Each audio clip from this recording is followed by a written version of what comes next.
Sino bang pinakamatutuwa sa pagmamahalan ng mga magkakapatid, kundi ang mga magulang, di ba? Ang kaligayahan ng mga anak, pagmamahalan ng mga magulang. Ang kaligayahan ng ating mga magulang, pagmamahalan natin na magkakapatid. Lahat kayang tiisin ng magulang, lalo tigit ng isang ina. Kaya niyang iwan siya ng asawa niya, sumakabilang buhay o sumakabilang bahay. Ang hindi niya makakaya, yung thought na nag-aaway-away ang mga anak niya. Ang dami ko nang napuntahang mga matatanda na, basta lalo na mga nanay on their deathbed. Unti-unti mawawala yung mga panalangin, yung mga hindi ganong importante. Hanggang sa huli, mawawala yung panalangin, sana gumaling pa ako. Pero ang hindi mawawalang panalangin, Panginoon, gabayan mo ang mga anak ko.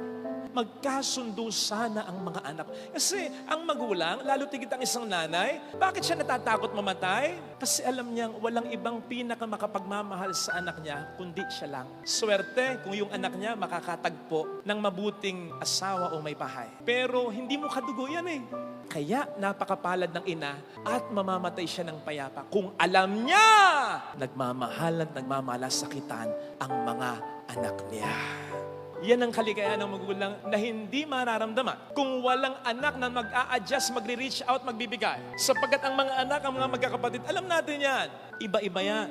Kaya sigurado, may away. Iba-iba ng pananaw. Pero maiiwasan ng maraming away. Kung mag-away man, madaling magkakabati. Kung ang pairali nila, hindi ang kanilang pananaw, kundi ang pananaw ng kanilang mga magulang, lalo tigit ang pananaw ng kanilang inay. Sapagkat sa different mga pananaw na yan, simple lang ang pananaw ng